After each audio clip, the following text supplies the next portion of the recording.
తులసి చంద్ గారి గురించి వస్తాను.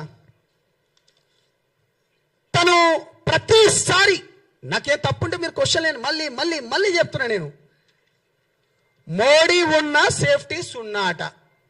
అరే అన్న, ఎర్రకోట దగ్గర తీవ్రవాదులు ఎవడో వచ్చి వాడు కార్ల ఎక్స్పోజ్ పెట్టి చంపివేస్తే అన్న, ఇగో ఇక్కడ కింద సెన్సెక్స్ కూడా ఉందన్న. బీజేపీ పార్టీ రానప్పుడు ఎన్ని దాడులు జరిగినాయి అంటే కేంద్రంలో బీజేపీ పార్టీ రానప్పుడు ఎన్ని దాడులు జరిగినాయి, బీజేపీ వచ్చిన తర్వాత ఎంత తక్కువ చేసింది అనేది. ఇప్పుడు టెర్రరిస్టులు మన పైన దాడి చేస్తే నువ్వు ఇక్కడ ఉన్న ఇంటెలిజెన్స్ రిపోర్టర్ని కూడా మోడీ ఉన్న సున్నా, మోడీ ఉన్న సున్నా. దాని తర్వాత ఏంది, పహల్గామ్ దాడి జరిగితే మోడీకో బోలో, ఇంకేంది పహల్గామ్ టెర్రర్ అట, మోడీకో బోలో అట. అరే మన పక్కనున్నోనికి అన్న, మీ అందరికి తెలుసు, మీరందరూ ఉస్మానియాలో అన్న మీ అందరికి తెలుసు, మన పక్కనున్నోనికి తెలియడానికి ఏమైనా అయితే మనం ఉరికిపోతాము.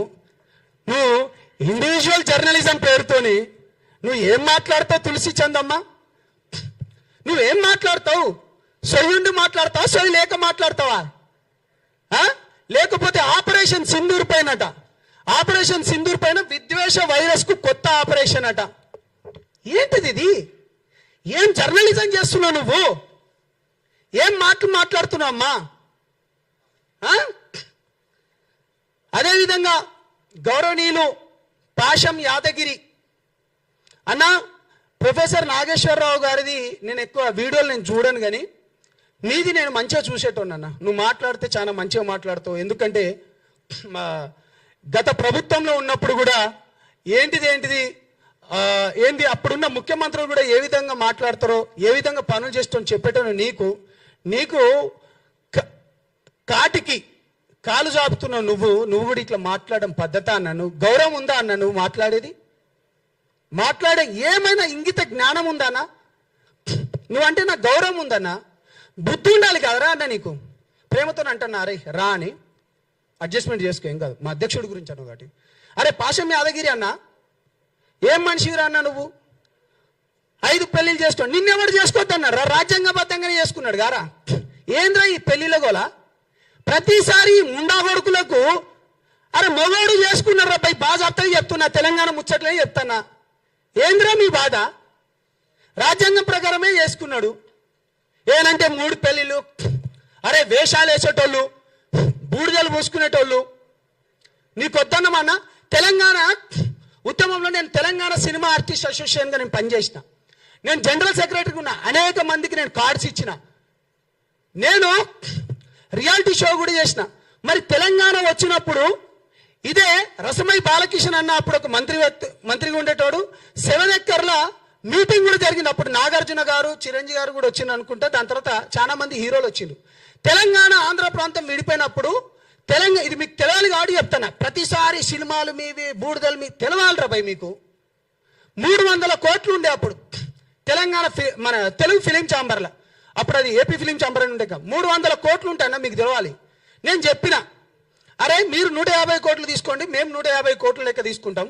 అప్పుడున్న తేజాతోని, దాని తర్వాత ఇప్పుడు ఇతను ఉన్నాడు కదా రాణా వాళ్ళ ఫాదర్ పేరు సురేష్ బాబు, వాళ్ళతోని మాట్లాడుకొని మేము అప్పుడు ఒక స్కూల్ కూడా పెడదాం అనుకున్నాం. అరవింద్ గారితో కూడా నేను అప్పుడు మాట్లాడినా.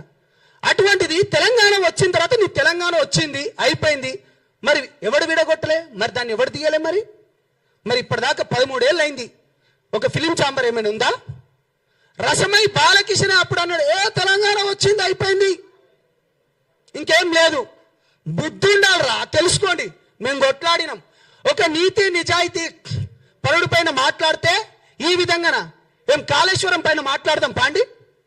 నిజంగా మీకు చిత్తశుద్ధి ఉంటే మీరు ప్రతిసారి అంటారు కదా ఎస్సీ ఎస్టీ బీసీ బిడ్డల గొంతుక లెక్క అంటారు. మీకు దమ్ముందా? రండి పోరాడదాం. ఇవాళ ఇక్కడ ఉన్నాయని ఎవరు? ఒక బీసీ బిడ్డ కాదా? ఒక బీసీ బిడ్డకు నామినేటెడ్ పదవి ఇయ్యలేదా? ఇక్కడ హిమైత్ నగర్లా టీటీడీ బోర్డు చైర్మన్ ఆ టెంపుల్కి, ఇంకో అతనికి మహేందర్ రెడ్డి గారికి మన బోర్డు మెంబర్ ఇయ్యలేదా? ఏం మాట్లాడుతున్నా నువ్వు? నిజంగా ఇన్ని విషయాలలో పవన్ కళ్యాణ్ గారు చేసిన పని ఏంటిది? ఏం తప్పు చేసిండు అంటే 6 ఏళ్ల పాప చనిపోయినప్పుడు, చైత్రాబాయి అని చనిపోయినప్పుడు తన గురించి వచ్చి కొట్లాడడం పవన్ కళ్యాణ్ గారు జనసేన పార్టీ చేసింది తప్ప దాంట్లో ఉన్నందుకు? లేకపోతే ఎల్బీ నగర్లో లక్ష్మీబాయి అనే ఒక ఆడబిడ్డను పోలీసులు విచక్షణ పేరుతోని తీసుకుపోయి ఎగగొట్టుకున్నప్పుడు మీ ఛానలే వచ్చినాయి ఎక్కువ. అది మాట్లాడడం తప్ప? అది చేసినాం, మేము పోరాడినాం. యురేనియంకి వ్యతిరేకంగా ఒక చెంచు బిడ్డ అయినోడు ఆయన తీసుకొని వచ్చి మిగతా రాజకీయ పార్టీలందరినీ కూర్చోబెట్టి మాట్లాడి దాన్ని ఆపడం తప్ప? దాని తర్వాత ఇంటర్మీడియట్ బలిదానాలు కావచ్చు, లేకపోతే ఇంజనీరింగ్ కాలేజీలలో 1000 కోట్ల స్కామ్ జరుగుతుంట, వాళ్ళు ఉన్న ఫీజు కంటే ఎక్కువ తీసుకుంటా అంటే అది దానిపైన పోరాటం చేసింది తప్ప? లేకపోతే తులసి చంద్ గారు మొన్న మీరు మంగ్లీ కేసు 9 మంది చనిపోయినరు, మీరు మంగ్లీని తీసుకొని వచ్చి ప్రెస్ మీట్ పెట్టిండ్రు, పాడ్కాస్ట్ చేసిండ్రు, కానీ బాధితులను తీసుకొని వచ్చి చేసినావా అమ్మా నా బంగారు బిడ్డ? మీరు బాధితుల తరపున మీరు ఎప్పుడు లేరు. 9 మంది చచ్చిపోతే కొట్లాడింది నేను. మేం పోయి అక్కడున్న తమ్ముడు గిరిజన సంఘాల నుంచి అశోక్ కానీ, లేకపోతే సేవాలాల్ సేన మైదాన ప్రాంతం వాళ్ళు మన రఘురాం కొట్లాడిండు. ఎప్పుడైనా నువ్వు కొట్లాడినవా అమ్మా? ఏం మాట్లాడుతావమ్మా నువ్వు? లగచర్ల భూములకు రైతులకు బేడీలు వేసినప్పుడు జనసేన పార్టీ కొట్లాడింది. కాబట్టి మీడియా మిత్రులందరికీ నేను మళ్ళీ చెప్తున్నా, చేతులెత్తి దండం పెడుతున్నా, తెలంగాణ ప్రాంతం అనేది మనని ఒక్కసారి అన్నా అంటే గుండెలకు హత్తుకునే ప్రాంతము, మనము గుండెలలో పెట్టుకొని చూసుకునే ప్రాంతము. అంతేగాని ఇష్టం వచ్చినట్టు అరే బక్క జడ్సన్ నువ్వంటే నాకు ఇష్టం అన్న ప్రేమతోనే తిడతాను, నీ తమ్ముడు లెక్క. బుద్ధి ఉండాలి. ఇంకా నీకంటే ఎక్కువ బూతులు బ్రహ్మాండంగా మాట్లాడతా. ఏం మాటలు మాట్లాడినారు వెదవా, చెక్కగాడు, లేకపోతే బుద్ధుందా, తొక్కుతా అంటావు. అరే ఇది ప్రజాస్వామ్యం రా భయ్. నీకెట్లా మాట్లాడాలి, రాజకీయ పార్టీలు ఏ విధంగా పోటీ చేయాలో రాజ్యాంగం మాకు కూడా కల్పించింది, ఆ హక్కు మాకు కూడా కల్పించింది. కాబట్టి విశ్లేషణ పేరుతోని నేను చివరిగా మాట్లాడే ముందన్నా, మోదీ గారు భారతదేశానికి అత్యున్నత 2వ ప్లేస్లో ఉన్నది అమిత్ షా గారు. ఒక రాష్ట్రానికి ఉప ముఖ్యమంత్రిగా ఉన్న పవన్ కళ్యాణ్ గారు, ఒక మంత్రివర్యులు ముగ్గురు మాట్లాడుతున్నట నాకు సోర్స్ వచ్చిందట. ఇప్పుడు పవన్ కళ్యాణ్ గారిని అట అమిత్ షా గారు క్లాస్ తీసుకున్నారు, లేకపోతే జగన్ గారి గురించి ఇది మాట్లాడిండ్రు అని చెప్పడం వేరు, మాట్లాడేసిండ్రు అని చెప్పడం వేరు.